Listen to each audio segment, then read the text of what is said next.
Hey my loves, இன்னைக்கு நம்ம பார்க்க போகிற படம் என்னன்னா 2024 வெளியான கௌலி அப்படின்ற ஒரு கன்னட திரைப்படத்தை பற்றி தான் கைஸ் பார்க்க போகிறோம். இந்த படம் இப்போ மல்டி லாங்குவேஜஸில் அவைலபிளாக இருக்குதுங்க. இந்த படத்தோட ஒன்லைனர் என்னன்னா, நம்ம ஹீரோ ஒரு காலத்தில் அடிதடி வெட்டுக்குத்து பஞ்சாயத்து அப்படின்ட்டு வயலன்ஸை கையில் எடுத்துகிட்டு சுற்றிக்கிட்டு இருந்தாருங்க. இதெல்லாம் எதுவுமே வேண்டாம், நம்ம குடும்ப வாழ்க்கைக்குள்ளே போயிடலாம், ஒரு சாதாரண மனுஷனாக இருக்கலாம் அப்படின்ட்டு ஹீரோ ஒரு கல்யாணத்தை பண்ணி ஒரு குடும்ப வாழ்க்கையில் நிம்மதியாக வாழ்ந்துக்கிட்டு இருக்கிறாருங்க. இது வரைக்கும் அப்படின்னா இந்த ஊருக்கு புதுசாக ஒரு இன்ஸ்பெக்டர் வர வரைக்கும் அந்த இன்ஸ்பெக்டர் வந்த உடனே இவங்க குடும்பத்துக்கு தேவையில்லாத பிரச்சனையெல்லாம் வர ஆரம்பிக்குது. அடுத்தடுத்து என்ன நடந்தது அப்படின்றது தான் இந்த படமே. இந்த வீடியோவை ஸ்கிப் பண்ணாம பாருங்க. நீங்க பார்த்துட்டு இருக்கிறது சரண் என்டர்டைன்மெண்ட். நான் தான் சரண். வாங்க வீடியோக்குள்ள போடலாம். படத்தோட ஸ்டார்டிங் சீனில் ஒரு அடர்ந்த காட்டுப்பகுதியை காட்டுறாங்க. அங்கே ஒருத்தர் தன்னோட உயிரை காப்பாற்றிக்கிறதுக்காக ரொம்ப வேகமாக ஓடி வராருங்க. அவரை யாரோ ஒருத்தங்க துரத்திக்கிட்டு இருக்காங்க அப்படின்ற மாதிரி தெரியுது. பார்த்தா அவர் வேற யாரும் கிடையாது, நம்ம ஹீரோ தான்.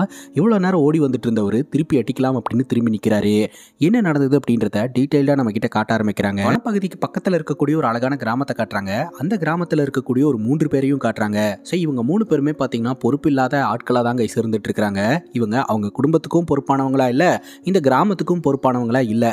எப்போ பார்த்தாலும் சரக்கு போட்டுக்கிட்டு இந்த கிராமத்திலேயே நம்ம தான் பெரியவங்க, நம்மளை தாண்டி இந்த கிராமத்தில் எதுவுமே நடக்காது அப்படின்னு சொல்லி வெட்டி நாயம் பேசிக்கிட்டு சுற்றிக்கிட்டு இருப்பாங்க. அந்த வகையில் வழக்கம் போல் சரக்கு போட்டுட்டு வீட்டுக்கு வரும்போது இந்த 3 பேர்த்தில் 2 பேர்த்தோடைய பொண்டாட்டிங்க சண்டை கட்டிக்கிட்டு இருக்காங்க. இவங்க 2 பேரும் போய் ப்ராப்பராக பேசி சமாதானப்படுத்தி வைப்பாங்க அப்படின்னு பார்த்தா இவங்களும் போயிட்டு பயங்கரமாக சண்டை போட்டு அவங்க 2 பேர்த்த அதுக்கப்புறம் பிரித்து வைக்கிறாங்க. அதுலேயும் குறிப்பாக ஒருத்தர் அவருடைய பொண்டாட்டியை எட்டி உதைக்கிறாரு, அடிக்கிறாரு, பிரச்சனை பண்ணிக்கிட்டு இருக்கிறாரு.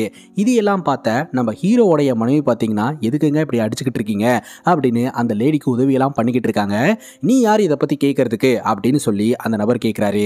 அதுக்கு நம்ம ஹீரோவோடைய மனைவி சொல்கிறாங்க, ஏங்க கிராமத்தில் ஒரு பிரச்சனை நடந்தது அப்படின்னா அக்கம் பக்கத்தில் இருக்கிறவங்க உதவிக்கு வரத்தான் செய்வாங்க, அந்த வகையில் தான் நானும் அவங்களுக்கு உதவி பண்ணுறதுக்காக வந்தேன். அப்படிங்கும்போது இந்த நபர் சொல்கிறாரு, நீங்கள் கிராமத்தில் யாருக்கு என்னன்னாலும் உதவிக்கு வந்துடுவீங்களா? இதோ அவர் இருக்கிறாரு, நீண்ட நாட்களாக கல்யாணம் ஆகாமல் இருக்கிறாரு, அவருக்கு வேணால் நீங்கள் பொண்டாட்டியாக இருக்கிறீங்களா அப்படின்ற மாதிரி சொல்லவும் நம்ம ஹீரோவோடைய மனைவிக்கு ரொம்பவே கஷ்டமாக போயிடுது. உதவி பண்ண வந்த பாவத்துக்கு இவங்களை எல்லாம் பயங்கரமாக பேசி இன்சல்ட் பண்ணி அமுச்சு வச்சிடுறாங்க. நம்ம ஹீரோவோடைய மனைவியும் அழுதுகிட்டே வீட்டுக்கு வராங்க. நம்ம ஹீரோக்கு திருமணமாகி ஒரு பெண் குழந்தை இருக்குதுங்க. ஹீரோ விவசாயம் பார்த்து தான் தன்னுடைய குடும்பத்தை பார்த்துக்கிட்டு இருக்கிறாரு. ஒரு சின்ன வீடு, விவசாயம், தான் குடும்பம் அப்படின்னு சொல்லிட்டு நிம்மதியான ஒரு வாழ்க்கையை வாழ்ந்துகிட்டு இருக்கிறவங்க தாங்க இவங்க 3 பேரும். நம்ம ஹீரோடைய மனைவி பார்த்தீங்கன்னா 10ஆம் கிளாஸ் படிச்சிருக்காங்க. அதனால அந்த எஜுகேஷன் நாலேஜை வச்சு இந்த கிராமத்தில் இருக்கக்கூடிய குழந்தைங்களுக்கெல்லாம் டியூஷன் எடுப்பாங்க. இந்த இன்ஸ்டன்ட் நினச்சி ஹீரோடைய மனைவி வீட்டில் போயிட்டு ரொம்பவே ஃபீல் பண்ணிக்கிட்டு இருக்காங்க. ஆக்சுவலாக ஹீரோடைய பொண்ணுக்கு சின்ன வயசில் ஒரு ஃபீவர் வந்திருக்குதுங்க. அந்த ஃபீவர் வந்துட்டு போனதுக்கப்புறம் ஹீரோடைய பொண்ணுனால பேச முடியறதில்ல. அப்போ இருந்தே பார்த்தீங்கன்னா அவங்க சைன் லாங்குவேஜில் தான் பேசிக்கிட்டு இருக்காங்க. என்ன காரணம்னே உங்களுக்கு தெரியல.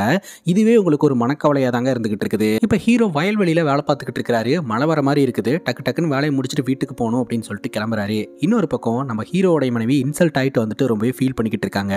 ஹீரோடைய பொண்ணு, நான் இந்த விஷயத்தை அப்பா கிட்ட சொல்ல போகிறேன் அப்படின்னு சைன் லாங்குவேஜ்லேயே சொல்கிறா. அதெல்லாம் ஒன்றும் வேண்டாம், அமைதியாரு, நான் ஏதோ உதவி பண்ணுறேன்னு சொல்லிட்டு போயிட்டு கடைசியில் இப்படி ஆயிடுச்சு அப்படின்னு சொல்லிட்டு ரொம்ப ஃபீல் பண்ணுறாங்க. அதுக்கப்புறம் நம்ம ஹீரோவும் வீட்டுக்கு வராரு. வந்த உடனே பார்த்தீங்கன்னா இதை பற்றி நம்ம ஹீரோ கிட்ட சொல்லிடுறாங்க. மனசு பொறுக்காம ஹீரோ ஹீரோடைய மனைவியை தாங்க திட்டுறாரு. நீ படித்தவ தானே, நீ எதுக்காக அவங்களுக்கு ஹெல்ப் பண்ணுறான்ட்டு போகிற? உனக்கு தான் இந்த கிராமத்து ஆட்களை பற்றியெல்லாம் தெரியும் இல்லையா? நீ ஹெல்ப் பண்ண போனதுனால தான் உனக்கு இன்சல்ட் வந்திருக்கு. நீ உண்டு, நம்ம குடும்பம் உண்டு அப்படின்னு இருந்தீங்கன்னா எந்த பிரச்சனையும் வராது. இனிமேல் யாரோட பர்சனல் லைஃப்லையும் நீ தலையிடாத, நம்ம குடும்பத்தை நம்ம பார்த்துப்போம். நீ யாரோட பொண்டாட்டி? கௌலியோட பொண்டாட்டி, நீ எல்லாம் ஃபீல் பண்ணக்கூடாது அப்படின்ற மாதிரி ஹீரோ சொல்லிக்கிட்டு இருக்கிறாருங்க. ஆக்சுவலாக ஹீரோ இதுவே பழைய ஆளாக இருந்திருந்தா தான் பொண்டாட்டியை இன்சல்ட் பண்ணவங்களோட கையை காலை முறிச்சிருப்பாரு. அந்த அளவுக்கு வயலன்ஸான ஒரு ஆள். ஆனால் ஹீரோ அதெல்லாம் எதுவும் வேண்டாம், நம்ம நிம்மதியாக குடும்ப வாழ்க்கையை வாழ்வோம் அப்படின்னு சொல்லிட்டு தான் ரொம்ப சைலண்ட்டாக இருக்கிறாருங்க. அது மட்டும் இல்லாமல் பொண்டாட்டியே சண்டைக்கு போனால் கூட பொண்டாட்டியை சமாதானப்படுத்தி வைக்கிற அளவுக்கு இவருக்கு பக்குவம் வந்துருச்சு. வழக்கம் போல் நம்ம ஹீரோவோடைய மனைவி பார்த்தீங்கன்னா இந்த கிராமத்தில் இருக்கக்கூடிய குழந்தைங்களுக்கெல்லாம் டியூஷன் எடுக்க ஆரம்பிக்கிறாங்க. அவங்களுக்கு பாட்டெல்லாம் சொல்லி கொடுத்து பாட வச்சு அப்படியே இவங்களோட வாழ்க்கை நார்மலாக போக ஆரம்பிக்குதுங்க.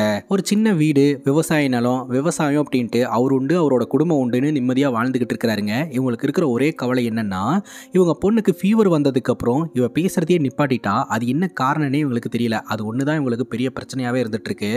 இப்போ பார்த்தீங்கன்னா அவள் ஓடி ஆடி விளையாடிட்டு இருக்கும்போது கீழே விழுந்துட்டா அப்படின்னு ஒரு பாட்டிக்கிட்ட எண்ணெய் போட்டு நீவறதுக்காக கூட்டிகிட்டு போக அங்கே ஒரு சில பேர் பார்த்தீங்கன்னா நம்ம ஹீரோவை இந்த மாதிரி ஒரு வம்புக்கும் தும்புக்கும் போகிறதுக்கு கூப்பிட்டுட்டு இருக்காங்க.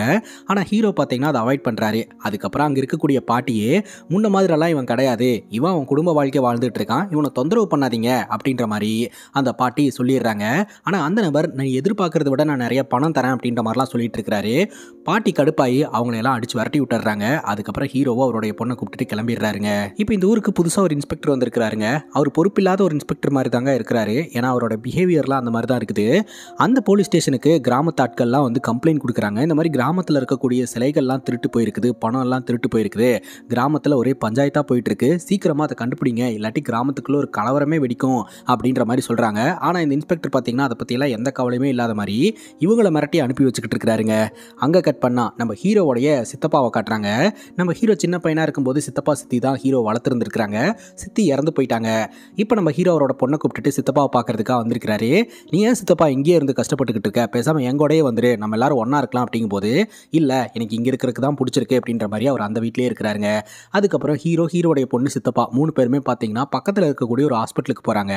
அங்கே இருக்கிற டாக்டர் கிட்ட இந்த மாதிரி பொண்ணுக்கு ஃபீவர் வந்ததுங்க, அதுக்கப்புறம் திடீர்னு இவ பேசுறதையே நிப்பாட்டிட்டா, என்ன பிரச்சனைன்னு கொஞ்சம் செக் பண்ணுங்க அப்படின்ற மாதிரி சொல்ல டாக்டரும் பார்த்தீங்கன்னா கம்ப்ளீட்டாக செக் பண்ணுறாங்க. உங்கள் பொண்ணுக்கு இருக்கிறது டெம்பரரி ஸ்பீச் லாஸ் தான், அதனால நீங்கள் அதை பற்றியெல்லாம் கவலைப்பட தேவையில்லை, கண்டிப்பாக உங்கள் பொண்ணு பேசிடுவா அப்படின்ற மாதிரி சொல்கிறாங்க.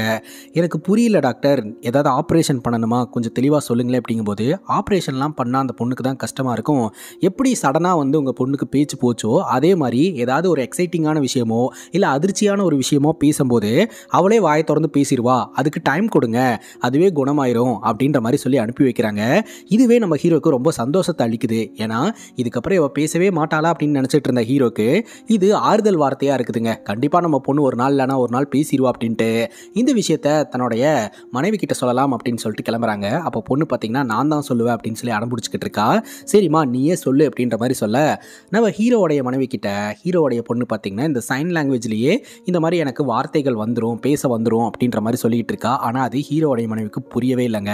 நீ என்ன சொல்கிறேனே புரியல அப்படின்னு சொல்லவும் பொண்ணே பார்த்தீங்கன்னா நீயே சொல்லுப்பா அப்படின்ற மாதிரி சொல்லிடுறா.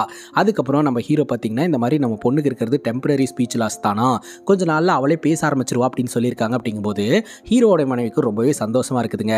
அதுக்கப்புறம் பொண்ணை போய் விளையாடு அப்படின்னு சொல்லி வெளியே அனுப்பிச்சு வச்சுட்டு இவங்க 2 பேரும் ஜாலியாக ரொமான்ஸ் பண்ணிக்கிட்டு இருக்காங்க. அங்கே கட் பண்ணா இந்த ஊருக்கு புதுசாக வந்திருக்கிற இன்ஸ்பெக்டர் ஒரு குரூப்பை மீட் பண்ணுறதுக்காக போறாருங்க. இது என்ன குரூப் அப்படின்னு பார்த்தீங்கன்னா திருட்டு குரூப்பு. தீரன் படத்தில் திருடுறதுக்காக போயிட்டு கொலையெல்லாம் பண்ணுவாங்க இல்லையா, அந்த மாதிரியான குரூப்புங்க.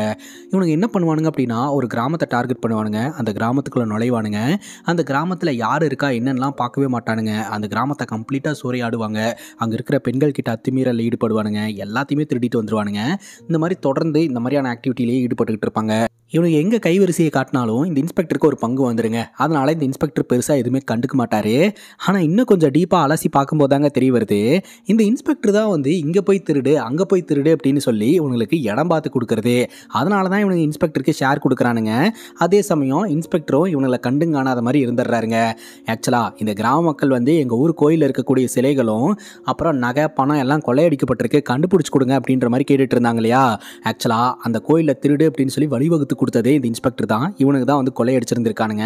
அதிலிருந்து இன்ஸ்பெக்டருக்கு ஷேர் வருங்க. இப்போ இவங்களை எல்லாம் மீட் பண்ணுறதுக்காக இன்ஸ்பெக்டர் வந்திருக்கிறாரு. அங்கே இவனுங்க எல்லாம் சேர்ந்து ஒரு கேம் ஆடிட்டு இருக்கானுங்க. ஒரு வாழை மரங்க, அந்த வாழை மரத்தை பார்த்தீங்கன்னா ஒரே அடியில் வீழ்த்தணும். ஸோ யார் வீழ்த்துறாங்களோ அவங்க தான் வீரன் அப்படின்ற மாதிரி சொல்லிட்டு ஒவ்வொருத்தரும் ட்ரை பண்ணுறான். எவனாலையுமே முடியல. இந்த குரூப்போடைய தலைவன் அப்படின்னு சொல்லிட்டு ஒருத்தர் இருக்கிறாங்க. அவன் அந்த இடத்துக்கு வரான். அவன் பார்த்தீங்கன்னா அந்த வாழை மரத்தை ஒரு அடி கொடுக்குறான். அந்த வாழை மரம் சாஞ்சிச்சா அப்படின்னு கேட்டிங்கன்னா இல்லை, அந்த வாழை மரம் ஓட்டை போட்டுட்டு இவனோட கை வெளியே வந்துருச்சு. அது கையா இல்லை ட்ரில்லிங் மிஷினான்னு தெரியல. ஸோ அவ்வளோ வீரமான ஒரு ஆள் அப்படின்ற மாதிரி நம்ம கிட்ட காமிச்சிக்கிட்டு இருக்கானுங்க. இதுக்கப்புறம் இந்த தலைவனும் நம்ம போலீஸ் இன்ஸ்பெக்டரும் பேசிக்கிட்டு இருக்காங்க. இந்த இன்ஸ்பெக்டர் கிட்ட அந்த திருட்டு கும்பல் தலைவன் எனக்கு ஒரு கிராமம் வேணும், அந்த கிராமத்தை கம்ப்ளீட்டாக நான் சூறையாடணும், அதுதான் என்னுடைய ஆசை அப்படின்ற மாதிரி சொல்லிக்கிட்டு இருக்கான். அதுக்கு இந்த இன்ஸ்பெக்டர் பார்த்தீங்கன்னா கொஞ்ச நாள் அமைதியாரு, இப்போ தானே ஒரு சம்பவத்தை பண்ணியிருக்க, அதுக்கப்புறம் நானே சொல்கிறேன், அப்போ ஒரு கிராமத்துக்கு நீ போவியாமா அப்படின்ற மாதிரி சொல்லிடுறாருங்க. அதுக்கப்புறம் ரீசெண்டாக இந்த கோயில் சம்பவத்தில் ஈடுபட்டல, என்னோட ஷேர் எங்க அப்படின்னு சொல்லி கேட்க, வர வேண்டிய நேரத்தில் கரெக்டாக வந்து சேரும் அப்படின்ற மாதிரி இந்த திருட்டு கும்பல் தலைவன் சொல்லிடுறான். அதே சமயம் அவனுக்கு ஒரு பொண்ணு வேணும் அப்படின்ற மாதிரி கேட்டுக்கிட்டு இருக்கான். நான் அரேஞ்ச் பண்ணி தரேன், நீ எதுவும் பண்ணாதான் அமைதியாரு அப்படின்னு இந்த இன்ஸ்பெக்டர் சொல்லிக்கிட்டு இருக்கிறாருங்க. இன்னொரு பக்கம் நம்ம ஹீரோ அவரோட குடும்ப வாழ்க்கையில் தான் பொண்ணுக்கு கதையெல்லாம் சொல்லி தூங்க வைக்கிறாரு. அவருடைய மனைவிக்கிட்டையும் ஜாலியாக பேசிட்டு கதையெல்லாம் சொல்லிட்டு இவங்க அப்படியே தூங்க ஆரம்பிக்கிறாங்க. அடுத்த நாள் பார்த்தீங்கன்னா இந்த இன்ஸ்பெக்டர் ஏரியா பக்கம் வராருங்க. படத்தோட ஸ்டார்டிங் சீனில் இந்த கிராமத்தில் இருக்கக்கூடிய பொறுப்பில்லாத ஒரு 3 பேர்த்து பார்த்தோம் இல்லையா? இந்த 3 பேரும் பார்த்தீங்கன்னா காலையிலேயே சாராய கடை முன்னாடி போய் உட்காந்துட்டு காசு இல்லாமல் எப்படி சாராயம் வாங்குறது அப்படின்னு யோசனை பண்ணிக்கிட்டு இருக்க.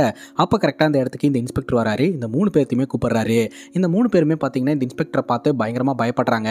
காரணம் என்னன்னா இந்த 3 பேருமே பார்த்தீங்கன்னா அப்பப்போ இல்லீகல் ஆக்டிவிட்டிலலாம் ஈடுபட்டு இருப்பாங்க. இந்த இன்ஸ்பெக்டர் அதே காரணமாக வச்சு இந்த 3 பேர்த்தையுமே பிளாக்மெயில் பண்ண ஆரம்பிக்கிறாரு. இப்போ எனக்காக சரக்கெல்லாம் வாங்கிட்டு வாங்க அப்படின்ற மாதிரி சொல்ல இவங்களும் பார்த்தீங்கன்னா அப்படியே நின்று பார்த்துக்கிட்டு இருக்காங்க. அப்போ இன்ஸ்பெக்டர் பார்த்தீங்கன்னா நான் சொல்கிற வேலையை செய்யலை அப்படின்னா நான் உங்கள் 3 பேர்த்தையும் உள்ளே தூக்கி வச்சிருவேன் அப்படின்னு சொல்கிறாரு. என்ன சார் பண்ணணும் சொல்லுங்க அப்படிங்கும்போது இந்த மாதிரி ஒரு பொண்ணு வேணும், ஸோ பொண்ணை கூட்டிட்டு வா அப்படின்ற மாதிரி சொல்லவும் இவனுங்களும் சரி அப்படின்னு சொல்லிட்டு கிளம்புறாங்க.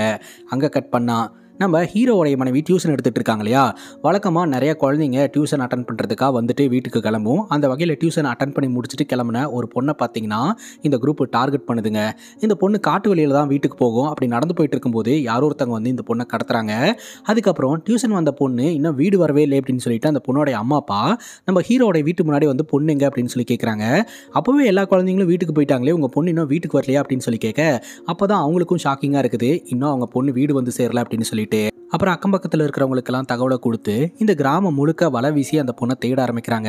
ஆனாலும் அந்த பொண்ணு எங்கே போனா என்ன ஆனானே தெரியலங்க. இந்த ஒரு சூழ்நிலையில் நம்ம ஹீரோ ஒரு மாதிரி அப்செட் ஆகி உட்காந்துடுறாரு. என்னங்க ஆச்சு அப்படின்னு சொல்லிட்டு ஹீரோவோடைய மனைவி கேட்க, இல்லை அந்த பொண்ணை பெற்றவங்களை பார்க்கும்போது எனக்கு ரொம்பவே கஷ்டமாக இருக்குது, அந்த பொண்ணை தொலைச்சிக்கிட்டு அவங்க என்ன பாடுபடுறாங்க அப்படின்னு சொல்லிட்டு ஹீரோ ரொம்ப ஃபீல் பண்ணுறாருங்க. இன்னொரு பக்கம் அந்த பொண்ணோடைய பேரண்ட்ஸ் பார்த்தீங்கன்னா போலீஸ் ஸ்டேஷனில் போயிட்டு கம்ப்ளைண்ட் பண்ணுறாங்க. இந்த மாதிரி பொண்ணு வந்து காணாமல் போயிட்டாங்க, வந்து கண்டுபிடிச்சி கொடுங்க அப்படின்னு சொல்லிட்டு. நார்மலாகவே இந்த இன்ஸ்பெக்டர் வந்து பொறுப்பே இல்லாமல் தான் இருப்பார். ஸோ இந்த பொண்ணு விஷயத்துலையும் பார்த்தீங்கன்னா அந்த பொண்ணு எங்கேயாவது போயிருப்பா, யாராவது கூட போயிருப்பா அப்படின்ற மாதிரி பேசவும் இந்த பேரண்ட்ஸ் வந்து எங்கள் பொண்ணு அந்த மாதிரிலாம் கிடையாதுங்க, தயவு செஞ்சு கண்டுபிடிச்சி கொடுங்க அப்படின்ற மாதிரி கெஞ்சுறாங்க. அவளே வீட்டுக்கு வந்துருவா, கிளம்புங்க அப்படின்னு சொல்லிட்டு அந்த பேரண்ட்ஸை அலட்சியப்படுத்தி தான் இந்த இன்ஸ்பெக்டரை அனுப்பி வைக்கிறாருங்க. பொண்ணு கடைசியாக டியூஷனுக்கு போனால் டியூஷனுக்கு போயிட்டு தான் வீட்டுக்கு வரவே இல்லை அப்படின்ற விஷயத்தை இந்த பேரண்ட்ஸ் சொல்லியிருப்பாங்க. இந்த இன்ஸ்பெக்டர் நேராக நம்ம ஹீரோட வீட்டுக்கு வந்து விசாரணையை தொடங்குறாருங்க. நம்ம ஹீரோடைய மனைவியும் வந்து சொல்கிறாங்க, இந்த மாதிரி பொண்ணு டியூஷனுக்கு வந்தா, டியூஷன் முடிச்சுட்டு எல்லா குழந்தைங்களும் கிளம்பும்போது அவளும் கிளம்பி போயிட்டா. அதுக்கப்புறம் அவங்க பேரண்ட்ஸ் எங்கள் பொண்ணு இன்னும் வீடு வந்து சேரல அப்படின்னு சொன்னதுக்கப்புறம் தான் பொண்ணு காணாமல் போயிருக்கா அப்படின்ற விஷயமே எங்களுக்கு தெரியும் அப்படின்ற மாதிரி நம்ம ஹீரோவும் ஹீரோவோடைய மனைவியும் சொல்கிறாங்க. சரி நீங்கள் என்ன படிச்சிருக்கீங்க அப்படின்னு சொல்லி கேட்கும்போது நம்ம ஹீரோவோடைய மனைவி 10வது படிச்சிருக்கிறதா வந்து சொல்கிறாங்க. ஓஹோ, 10வது படிச்சுட்டு டியூஷன் எடுக்கிற அளவுக்கு நீங்கள் பெரிய ஆளா அப்படின்னு சொல்லி கேட்க, நான் இங்கே வர குழந்தைங்களுக்கு பேசிக்காக எழுத படிக்க தான் கற்றுக் கொடுத்துக்கிட்டு இருக்கேன், அதுக்கு அது போதும்னு நினைக்கிறேன், எனக்கு தெரிஞ்ச 4 விஷயத்த குழந்தைங்களுக்கு சொல்லித்தரேன் அப்படின்ற மாதிரி ஹீரோவோட மனைவி சொல்கிறாங்க. ஹீரோவோடைய மனைவியை இந்த இன்ஸ்பெக்டர் ஒரு மாதிரி தாங்க பார்த்துக்கிட்டு இருக்காரு. அந்த பொண்ணு டியூஷன் முடிச்சுட்டு போனதோட சரி, அவ எங்க போனானே எங்களுக்கு தெரியல அப்படின்ற மாதிரி நம்ம ஹீரோவும் ஹீரோட மனைவி சொல்ல, உடனே இந்த இன்ஸ்பெக்டர் பார்த்தீங்கன்னா அந்த பொண்ணு கிடைக்கிற வரைக்கும் நான் அடிக்கடி உங்க வீட்டுக்கு வருவேன், என்கொயரி பண்ணுவேன், நீங்க கோஆப்ரேட் பண்ணி தான் ஆகணும் அப்படின்னு மிரட்டிட்டு அந்த இடத்துல இருந்து கிளம்பி போறாரு. இந்த இன்ஸ்பெக்டர் பேசுனதை நினைச்சு நம்ம ஹீரோ ரொம்பவே கவலைப்பட்டுக்கிட்டு இருக்கிறாருங்க. ஹீரோடைய சித்தப்பா, நீ எதுக்குடா பயந்துகிட்டு இருக்க, நீ தப்பு பண்ணாதான் பயப்படணும், உன்னோடைய அப்பா யாரு தெரியும் இல்லையா, இந்த காட்டையே ஆண்டவர், உன் அப்பா கிட்ட வரதுக்கே எல்லோருமே பயப்படுவாங்க, ஆனா நீ என்னடா இப்படி பயந்தாங்கோலியா இருந்துகிட்டு இருக்க, நீ ஒன்றும் கவலைப்படாத, தப்பு செஞ்சவன் தான் பயப்படணும் அப்படின்னு ஹீரோவோட சித்தப்பா ஹீரோவை மோட்டிவேட் பண்ணிட்டு இருக்காருங்க. ஹீரோடைய சித்தப்பா இப்ப வீட்டுக்கு வந்திருக்காருங்க. தண்ணி வேணும் அப்படின்னு சொல்லி கேட்கிறாரு. ஹீரோவோடைய மனைவி தண்ணி எடுத்துட்டு வராங்க. அவங்க ஒரு மாதிரி நிக்கிறதே வந்து பதட்டமா இருந்துகிட்டு இருக்காங்க. சித்தப்பா இதை புரிஞ்சுக்கிறாரு. என்னம்மா ஏன் இப்படி பதட்டமா இருக்க அப்படின்னு சொல்லி கேட்க, அப்போ அவங்க எதுவுமே சொல்லல. ஒருவேளை இந்த இன்ஸ்பெக்டர் வந்து மிரட்டிட்டு போனதுல இவங்க ரொம்பவே பயந்து போயிருப்பாங்க போல அப்படின்ட்டு, நீ ஒன்றும் கவலைப்படாதமா, தப்பு பண்ணாதானே பயப்படணும், அவங்க கிடக்குறாங்க நம்ம பார்த்துக்கலாம் அப்படின்ற மாதிரி சொல்லிட்டு இந்த சித்தப்பா அந்த இடத்துல இருந்து கிளம்பிடுறாருங்க. சித்தப்பா பேசிட்டு கிளம்பிட்டாரு. ஆனால் ஹீரோடைய மனைவி ஒரு மாதிரி பதட்டமாகவே இருந்துகிட்டு இருக்கிறாங்க. அதை ஹீரோ கவனிக்கிறாரு. என்ன நடந்தது அப்படின்னு சொல்லி கேட்க ஹீரோடைய மனைவி பயங்கரமாக அழுவ ஆரம்பிக்கிறாங்க. அப்போதாங்க விஷயமே தெரிய வருது. நம்ம ஹீரோவும் ஹீரோடைய சித்தப்பாவும் ஆடு மாடுங்களை எல்லாம் குளிப்பாட்டத்திற்காக குளத்துக்கு போயிருந்திருப்பாங்க இல்லையா? அப்போது நம்ம ஹீரோடைய மனைவி மட்டும் வீட்டில் இருந்திருக்கிறாங்க. அப்போ இந்த இன்ஸ்பெக்டர் பார்த்தீங்கன்னா கலர் சட்டையெல்லாம் போட்டுக்கிட்டு நேராக நம்ம ஹீரோவோடைய வீட்டுக்கு வந்திருக்கிறாங்க. வந்துட்டு விசாரணை பண்ணணும் அப்படின்ற மாதிரி சொல்லி இருந்திருக்கிறாரு. அதுக்கு ஹீரோவோடைய மனைவி, இல்லைங்க என் புருஷன் வீட்டில் எல்லாம் வெளியே போயிருக்கிறாரு, அவர் வந்ததுக்கப்புறம் வந்து இன்வெஸ்டிகேஷன் பண்ணுங்க அப்படிங்கும்போது, இல்லை இதுதான் சரியான டைமு, நான் இப்போ தான் உன்ட்ட என்கொயரி பண்ணணும் அப்படின்ற மாதிரி ஒரு மாதிரியே பேசிட்டு இருந்திருக்கிறாரு. நம்ம ஹீரோவோடைய மனைவியும் முடிஞ்ச வரைக்கும் அவாய்ட் பண்ணியிருக்கிறாங்க. ஒரு கட்டத்துக்கு மேலே தண்ணி வேணும் அப்படின்னு சொல்லி கேட்க, தண்ணி எடுத்துகிட்டு வரதுக்காக நம்ம ஹீரோடைய மனைவி திரும்ப இவர் போய் ஹக் பண்ணியிருக்கிறாரு. ஹீரோடைய மனைவிக்கு வந்துச்சு பாருங்க கோபம், பல்லார்னு ஒரு அறை விட்டு மூஞ்சிலே துப்பிடுறாங்க. இதில் டென்ஷனான இன்ஸ்பெக்டர் பார்த்தீங்கன்னா, என்னையே இப்படி அசிங்கப்படுத்திட்டல, உன்னை உண்டு இல்லைன்னு பண்ணுறேன் பாரு அப்படின்ற மாதிரி சொல்லிட்டு அந்த இடத்துல இருந்து கிளம்பி போயிட்டாங்க. ஆனால் இந்த இன்ஸ்பெக்டர் டச் பண்ணிட்டாரு அப்படின்னு சொல்லிட்டு சொல்லிட்டு ஹீரோவுடைய மனைவிக்கு ரொம்பவே வருத்தமாக இருந்திருக்குது. அதனால தான் அவ்வளோ பதட்டத்தோடு இருந்திருக்கிறாங்க. இந்த விஷயத்த தன்னுடைய கணவன் கிட்ட சொல்லி பயங்கரமாக அழுவ ஆரம்பிக்கிறாங்க. இப்போ ஹீரோ நினச்சா கூட பயங்கரமாக பிரச்சனை பண்ண முடியும். ஆனால் எந்த வம்புக்கும் போக வேணாம், அமைதியாக இருக்கலாம் அப்படின்னு சொல்லிட்டு கொஞ்சம் சைலண்ட்டாகவே இருந்துட்டு இருக்கிறாருங்க. இப்போது இந்த இன்ஸ்பெக்டர் பார்த்தீங்கன்னா செம்ம காண்டில் இருந்துட்டு இருக்கிறாரு. இந்த மாதிரி என்ன ஒருத்தி வந்து அவமானப்படுத்திட்டா, அவளை சும்மாவே விடக்கூடாது அப்படின்னு சொல்லிட்டு அதுக்காக பார்த்தீங்கன்னா இந்த இன்ஸ்பெக்டர் ஒரு பிளானை போட்டுக்கிட்டு இருக்கிறாரு. அந்த பொறுப்பில்லாத 3 பேர் இருப்பானுங்க இல்லையா, அவனுங்களை வரவழைச்சு அவனுங்களை டார்ச்சர் பண்ணி அவனுக்கிட்ட பிளாக்மெயில் பண்ணி ஏதோ ஒரு விஷயத்த பண்ண சொல்கிறாரு அப்படின்றது மட்டும் நமக்கு தெரியுதுங்க. அங்கே கட் பண்ணால் ராத்திரி ஹெவியாக மழை பெஞ்சிக்கிட்டு இருக்குது. ஹீரோடைய மனைவி அதுக்கப்புறம் குழந்தை அப்படின்னு சொல்லிட்டு 3 பேர் தூங்கிட்டு இருக்காங்க. அடுத்த நாள் காலையில் வெளியே வந்து பார்த்தா இவங்களுடைய ஆட்டு பண்ணையில் இருக்கக்கூடிய ஆடுங்களை ஒன்றத்தையும் காணோம், மாடுங்களையும் காணோம். ஸோ இதை டிபெண்ட் பண்ணி தான் இவங்க வாழ்ந்துக்கிட்டு இருந்தாங்க. ஸோ இதுங்களும் பார்த்தீங்கன்னா காணாமல் போனதை பார்த்து பயங்கரமாக அதிர்ச்சிக்குள்ளாக இருந்திருக்கிறாங்க. அப்படியே ஹீரோவுடைய மனைவி மயக்கம் போட்டு விழுந்துட்டாங்க. அதுக்கப்புறம் ஹீரோவும் கதறி அழுது அப்புறம் ஹீரோவுடைய மனைவி கண் முழிச்சு ஸோ என்ன நடந்ததுன்னு ஒன்றுமே புரியல. ராத்திரியா இங்கே வந்து ஆடு மாடுங்களே எல்லாம் ஆட்டையை போட்டு போயிருக்கிறானுங்க அப்படின்ற விஷயம் மட்டும் உங்களுக்கு புரியுது. இப்போது நம்ம ஹீரோவும் ஹீரோவுடைய சித்தப்பாவும் பார்த்தீங்கன்னா போலீஸ் ஸ்டேஷனில் போயிட்டு ப்ராப்பராக கம்ப்ளைண்ட் கொடுப்போம், போலீஸ்காரங்களை வச்சு இது மூவ் பண்ணுவோம் அப்படின்னு சொல்லிட்டு போலீஸ் ஸ்டேஷனுக்கு போயிட்டு இந்த மாதிரி எங்களுக்கு ஒரு பிரச்சனைன்னு சொல்கிறதுக்கு முயற்சி பண்ணுறாங்க. அங்கே இருக்கிற போலீஸ் ஆஃபீஸர் மதிக்கவே இல்லைங்க. சரின்ட்டு உள்ளே இருக்கிற உயர் அதிகாரிகளையாவது மீட் பண்ணலான்னு போனால் அங்கே பார்த்தீங்கன்னா எல்லாம் பிரியாணி சாப்பிட்டுட்டு தண்ணியை போட்டுக்கிட்டு உட்காந்துக்கிட்டு இருக்கிறாங்க. அது ஒரு போலீஸ் ஸ்டேஷன் மாதிரியே இல்லைங்க, ஏதோ விருந்தினர் வீடு மாதிரி இருக்குது. அப்போவும் இவங்க முடிஞ்ச வரைக்கும் இவங்களோட பிரச்சனையை எக்ஸ்பிளைன் பண்ணுறதுக்கு முயற்சி பண்ணுறாங்க. ஆனால் அங்கே இருக்கிற போலீஸ்காரங்க எங்களை டிஸ்டர்ப் பண்ணாத, நாங்கள் என்ன பண்ணிட்டு இருக்கோம்னு தெரியல, கிளம்பு அப்படின்றாங்க. ஐயா தயவு செஞ்சு வாங்கய்யா, எங்கள் ஆடு மாடுங்களெல்லாம் கண்டுபிடிச்சி கொடுங்க அப்படின்னு சொல்லி இவங்க கெஞ்சுறாங்க. ஆனால் அவங்க சாப்பிட்டுட்டு இருக்கிறதே பார்த்தீங்கன்னா நல்லா ஆட்டு பிரியாணி தான் கைஸ். அது அவங்களுக்கு புரியலை. அதுக்கப்புறம் இந்த போலீஸ் ஆஃபீஸர் நம்ம ஹீரோவோட சித்தப்பாவை அங்கேருந்து அடித்து விரட்டி விட பார்க்குறாரு. அப்போ கரெக்டாக இன்ஸ்பெக்டரை நம்ம சித்தப்பா பார்த்துறாரு. அவரும் நல்லா உட்காந்து சாப்பிட்டுக்கிட்டு இருக்கிறாருங்க. அவர்கிட்ட நம்ம சித்தப்பா சொல்கிறாரு, இந்த மாதிரி வீட்டில் இருக்கிற ஆடு மாடுங்கள்லாம் கடத்தப்பட்டிருக்குது, தயவு செஞ்சு வந்து அது எங்கேன்னு கண்டுபிடிச்சி கொடுங்க. இவர்கிட்ட கம்ப்ளைண்ட் கொடுத்தா கம்ப்ளைண்ட்டே எடுத்துக்க மாட்டேன்றாரு, பொறுப்பு இல்லாமல் பேசுகிறாரு அப்படின்னு சொல்லி இன்ஸ்பெக்டர் கிட்ட சித்தப்பா கம்ப்ளைண்ட் பண்ணுறாரு. ஆனால் இன்ஸ்பெக்டர் பார்த்தீங்கன்னா சுத்தமாகவே கண்டுக்காமல் அவர் பாட்டுக்கு அந்த கறியை சாப்பிட்றாரு. அப்போவே இவங்களுக்கு புரிஞ்சு போச்சு, ஸோ இவங்களோட ஆட்டை வந்து திருநதே போலீஸ்காரங்க தான் அப்படின்னு சொல்லிட்டு. அதே சமயம் ஹீரோவையும் ஹீரோவோடைய சித்தப்பாவையும் போட்டு அடி நடிக்கிறாங்க. அந்த பொண்ணு எங்கன்னு சொல்லுங்க அப்படின்னு சொல்லிட்டு. இவங்க 2 பேர்த்துக்கும் ரொம்பவே கஷ்டமா இருக்குது. இந்த இன்ஸ்பெக்டர் வேணுனே இப்படி பண்ணிக்கிட்டு இருக்கிறாரு அப்படின்ட்டு. ஸோ இவங்க 2 பேர்த்தையும் போட்டு அடின்னு அடிக்கும் போது அங்கே பார்த்தீங்கன்னா ஒரு குட்டி ஆடு நடந்து போகுதுங்க. ஸோ அதை பார்த்த உடனே ஹீரோக்கும் தெரிஞ்சு போச்சு, ஓகே இந்த போலீஸ்காரங்க தான் இந்த வேலைத்தனத்தை பண்ணியிருக்காங்க அப்படின்ட்டு. இந்த இன்ஸ்பெக்டர் நம்ம ஹீரோவையும் ஹீரோவோடைய சித்தப்பாவையும் பார்த்து சிரிக்கிறாருங்க. என்ன நடந்தது அப்படின்றத நம்ம கிட்ட காட்டுறாங்க. ஆக்சுவலாக இந்த இன்ஸ்பெக்டர் வந்து ஹீரோவோடைய மனைவி மேலே ஆசைப்பட்டு இருந்திருக்காருங்க. ஆனால் ஹீரோவுடைய மனைவி அடிச்சிட்டாங்க இல்லையா, அதனால அவமானத்தை தாங்கிக்க முடியல. அதனால ஹீரோவுடைய ஃபேமிலியை அப்படியே சாவடிக்கணும்னு சொல்லி ஒரு ட்ரை பண்ணியிருக்கிறாரு. அதனால அந்த 3 பேர்த்த வர வச்சு அந்த 3 பேர்த்துக்கிட்ட இந்த மாதிரி கவுலியோட வீட்டை கொளுத்தி விட்டுரு, அவன் சாவணும் அப்படின்ற மாதிரி சொல்லி அமுச்சு வச்சிருந்துருக்கிறாரு. இவங்க 3 பேரும் பார்த்தீங்கன்னா அந்த வீட்டுக்கு தீ வைக்கிறதுக்காக தான் வந்திருக்கிறாங்க.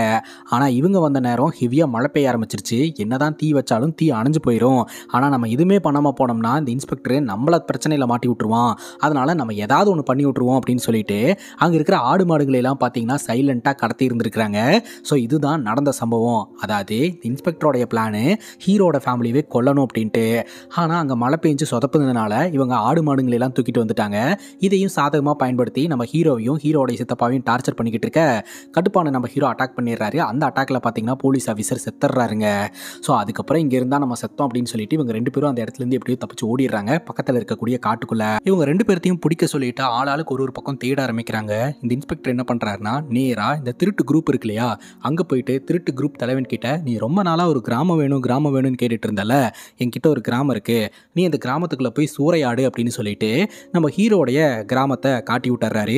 ஆனால் ஒரு கண்டிஷன் அப்படின்னு சொல்ல, என்கிட்ட நீ கண்டிஷன்லாம் சொல்லவே கூடாது அப்படின்ற மாதிரி இந்த திருட்டு கும்பல் தலைவன் சொல்கிறான். சரி நீ நிறைய உதவி பண்ணியிருக்க, வந்த விஷயத்த சொல்லு அப்படிங்கும்போது இந்த இன்ஸ்பெக்டர் பார்த்தீங்கன்னா அங்கே கவுலி அப்படின்ற ஒருத்தனுடைய குடும்பம் இருக்குது.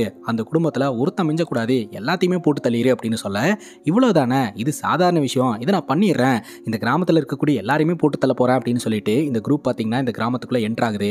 இப்போ நம்ம ஹீரோவும் ஹீரோடைய சித்தப்பாவும் பார்த்தீங்கன்னா போலீஸ் கிட்ட அடிபட்டு மிதிப்பட்டு எப்படியோ காட்டுக்குள்ளே வந்துடுறாங்க. இப்போ ஹீரோ பயங்கரமாக அழுவுறாரு, நீ ஒன்றும் கவலைப்படாத, நீ இங்கே இரு, நான் போய் உன்னோட பொண்டாட்டி பிள்ளை இங்கே கூப்பிட்டு வந்துடுறேன் அப்படின்ற மாதிரி சொல்லிட்டு நம்ம சித்தப்பா பார்த்தீங்கன்னா அந்த இடத்துல இருந்து கிராமத்துக்குள்ளே என்ட்ராகிறாருங்க. ஸோ சித்தப்பா கிராமத்துக்குள்ளே என்ட்ராகும் போது இவருக்கு பயங்கர அதிர்ச்சி. ஏன்னா இந்த கிராமத்துக்குள்ளே இந்த திருட்டு கும்பல் நுழைஞ்சிருச்சு. கண்ணில் தேவைப்படுறவங்களை எல்லாம் பயங்கரமாக அட்டாக் பண்ண ஆரம்பிக்குது. பெண்கள் கிட்ட அத்துமீறல் ஈடுபட ஆரம்பிக்கிறாங்க. அங்கே இருக்கக்கூடிய நகை பணம் அப்படின்னு சொல்லிட்டு எல்லாத்தையும் கொள்ளையடிக்கிறாங்க. அந்த கிராமத்தை பயங்கரமாக சூறையாடுறாங்க. ஸோ பாதுகாப்பு கொடுக்கக்கூடிய போலீஸ்காரங்க சுத்தமாக அந்த பக்கம் வரவே இல்லை. தெரிஞ்சிருந்தோம் அமைதியாக இருக்காங்க. அந்த கிராமத்தினர்கள்லாம் இதுக்கு மேலே இந்த கிராமத்தில் இருக்க முடியாது அப்படின்னு சொல்லிட்டு முடிஞ்ச வரைக்கும் இந்த கிராமத்தை காலி பண்ணிட்டு போயிடும் அப்படின்னு கையில் கிடைக்கிறதெல்லாம் எடுத்துட்டு கொஞ்சம் கொஞ்சம் பேராக இந்த கிராமத்தை விட்டு வெளியேற ஆரம்பிக்கிறாங்க. அதே சமயம் நம்ம ஹீரோவோட வீடு எங்கே இருக்குது அப்படின்ட்டு இந்த கும்பல் தேடி அலைஞ்சிக்கிட்டு இருக்குதுங்க. இப்போ நம்ம ஹீரோ காட்டுக்குள்ளே ஓடிக்கிட்டு இருக்கும்போது ஒரு பேட் ஸ்மெல் வருது அப்படின்னு சொல்லிட்டு போய் ஒரு மரத்துக்கு பின்னாடி பார்த்தா அந்த இடத்துல காணாமல் போன பொண்ணு வந்து இறந்து கிடக்கிறா.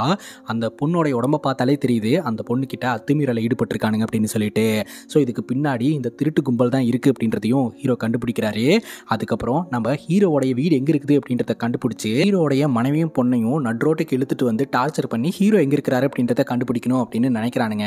ஆனால் அதுக்கு முன்னாடியே சித்தப்பா வந்து நம்ம ஹீரோவோடைய மனைவியும் பொண்ணையும் பார்த்தீங்கன்னா அந்த இடத்துல இருந்து காப்பாற்றி காட்டுக்குள்ளே கூப்பிட்டு போயிடுறாருங்க. இவனுங்கெல்லாம் பார்த்தீங்கன்னா காட்டுக்குள்ளே துரத்திக்கிட்டே வந்துக்கிட்டு இருக்கானுங்க. ஒரு கட்டத்துக்கு மேலே சித்தப்பாவையும் அட்டாக் பண்ணிடுறானுங்க. நம்ம ஹீரோவோடைய மனைவியும் பொண்ணையும் பார்த்தீங்கன்னா இந்த கிராமத்துக்குள்ளே இழுத்துட்டு போயிட்டு இந்த கிராமத்தோடைய சென்டரில் எல்லோரும் பார்க்கும்படி வச்சு நம்ம ஹீரோவோடைய மனைவியை டார்ச்சர் பண்ணுறாங்க. இப்போ உன் புருஷன் எங்கே இருக்கான் அப்படின்ற விஷயத்தை நீ சொல்லலை அப்படின்னா உன்னை வந்து மானபங்கப்படுத்திடுவோம் எல்லோரும் முன்னிலையிலையும் அப்படின்ற மாதிரி மிரட்ட ஆரம்பிக்கிறாங்க. இது வரைக்கும் நம்ம ஹீரோ அமைதின்னு அமைதியாக இருந்தவர் அமைதி காத்ததெல்லாம் போதுன்ட்டு ஒரு கோடாரியை தூக்கிட்டு கிராமத்துக்குள்ளே என்டர் ஆகுறாரு. பயங்கரமாக அட்டாக் பண்ண ஆரம்பிக்கிறாரு. தான் பொண்டாட்டி பிள்ளையை காப்பாற்றி காட்டுக்குள்ளே கூட்டிகிட்டு போயிடுறாரு. அப்படி ஒரு இடத்துல போயிட்டு இவங்க ஒளிஞ்சிருந்துருக்காங்க. அப்போ பதட்டத்தில் நம்ம ஹீரோவோடைய பொண்ணு பார்த்தீங்கன்னா அப்பா நம்ம இங்கிருந்து போயிடலாம்ப்பா அப்படின்ற மாதிரி சொல்கிறா. இவங்க ரெண்டு பேர்த்துக்கும் பயங்கர அதிர்ச்சியாகவும் இருக்குது, இன்ப அதிர்ச்சியாகவும் இருக்குது. ஏன்னா பொண்ணு பேச ஆரம்பிச்சிட்டா. ஆனால் அதை கொஞ்சம் கூட என்ஜாய் பண்ண முடியல. ஏன்னா அந்த அளவுக்கு இவங்களுடைய கிராமம் ரொம்ப மோசமான நிலைமையில் இருந்துட்டு இருக்கு.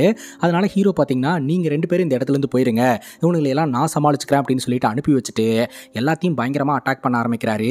இன்னொரு பக்கம் இந்த போலீஸ் ஆஃபீஸர் பார்த்தீங்கன்னா நேராக அந்த இடத்துக்கு வந்து பார்த்தா இந்த ரவுடி ஆட்கள்லாம் வந்து கொல்லப்பட்டிருக்காங்க.